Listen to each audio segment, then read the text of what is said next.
না, আমি কালকেই ওনার বাবার সঙ্গে কথা বলেছি। ওনার বাবা বিচার চেয়েছেন। জঘন্যতম ঘটনা, সিট গঠন হয়েছে। পরিবারের পক্ষ থেকে 4 জনের বিরুদ্ধে অভিযোগ দেওয়া হয়েছিল, 2 জনকে গ্রেপ্তার করা হয়েছে, 3 জনকে ডিটেন করা হয়েছে, যাদের সঙ্গে পলাতক 2 আসামির ফোনে কথোপকথন পেয়েছে পুলিশ। পুরো আইজির নেতৃত্বে পুলিশ, এসটিএফ সবাই কাজ করছেন। ওনার পরিবার যা যা চেয়েছেন সরকারের কাছে, সেই কাজ সরকার করছে।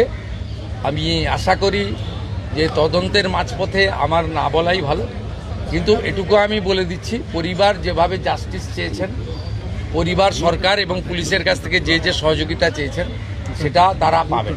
মোট 4টি মামলা হয়েছে। একটি এই জঘন্যতম অপরাধের মামলা ছাড়া আরও 3টি মামলা হয়েছে। সম্ভবত আমি এক্ষুনি বলবো না, আমি কাউকে ক্লিয়ারেন্স দিতে চাই না, পুলিশ বলবে। যেটা মব লিঞ্চিং হয়েছে, এর পিছনে একটা কমিউনাল অ্যাঙ্গেল ছিল।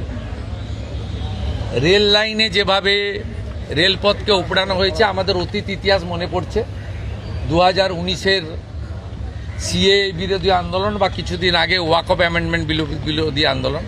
তৃতীয় হচ্ছে সিআরপিএফের 2 জন জওয়ান আহত হয়েছেন, একটা পুলিশের গাড়িকে জ্বালানো হয়েছে। আপনারা নিশ্চিন্তে থাকুন, প্রথমটার তো বিচার দেব, ক্যাপিটাল পানিশমেন্ট দেব। ওর বাবা যা যা চেয়েছে সব করবে মুখ্যমন্ত্রী। সাথে সাথেই ফোনে কথা বলেছে। তো আমি খুশি যে ওনারা আমার আস্থা রেখেছেন। বাকি 3টে বিষয় যারা যুক্ত, যারা অতৃপ্ত আত্মা, ভোটে হেরে যারা ঘরে ঢুকে গেছিলেন, এখনও ঢুকে আছেন, এই তিনজন মিলে এই যে 3টে কাণ্ড করেছে না, এদেরকেও কিন্তু ভুগতে হবে। এমন ভোগাবো বুঝতে পারবে।